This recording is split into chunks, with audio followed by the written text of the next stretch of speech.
You seem like such a New Yorker, but you're from Chattanooga. Yes, Tennessee. But how was it growing up in Chattanooga for you? Because you're single. You're a single child. Yeah, I'm an only child. Growing up for me was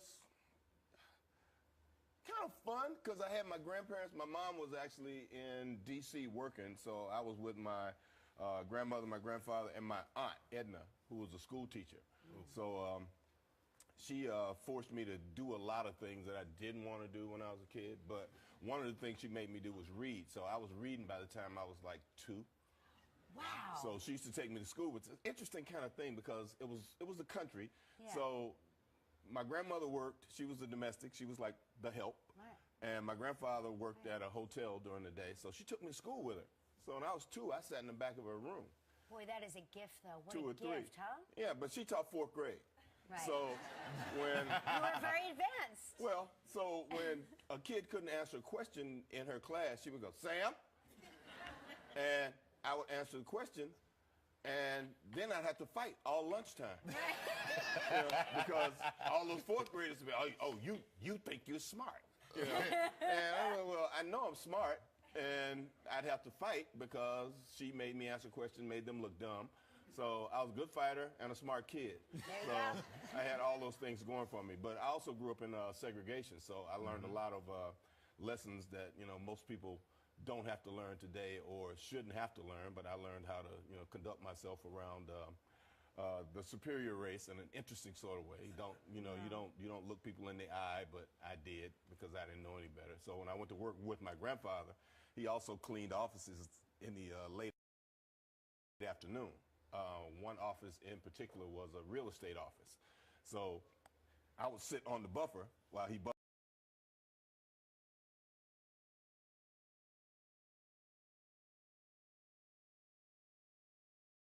the floors, and I emptied the garbage cans, the trash cans, waste baskets from everybody's desk, and I would look on their desks and see what they were doing, look at transactions and read stuff. And sometimes there would be a guy there, and they would talk to me.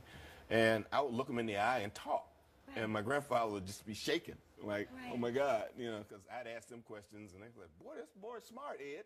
Now, my grandfather's like almost 70, and there's a 20-year-old kid talking to my grandfather like he was, he'd call him boy and other things. And I would kind of observe that, and he was just Ed, and my grandfather was like, yes, sir, Mr. Son. And I'd be like, what's something wrong with this dynamic? Yeah. Boy, Sam, this is riveting. Like, I have chills listening to you tell the story, and I've never heard it's not that bad.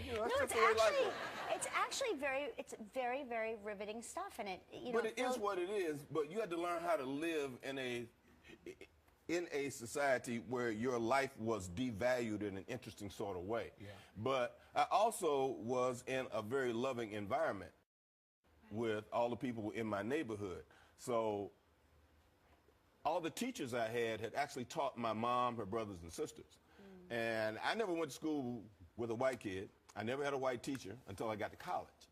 Oh, my gosh. So my whole existence was in this black cocoon that taught me how to live in a world outside of my own environment. Right. But it was a loving and nurturing environment. When I was in school, there were certain kids that the teachers knew because all the teachers had to go to every kid's house and visit.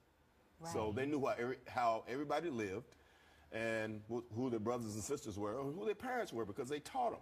Right. So when I was there were certain kids that had to learn how to diagram sentences and spell and do stuff because they were going to get a job or they were going into the Army or whatever.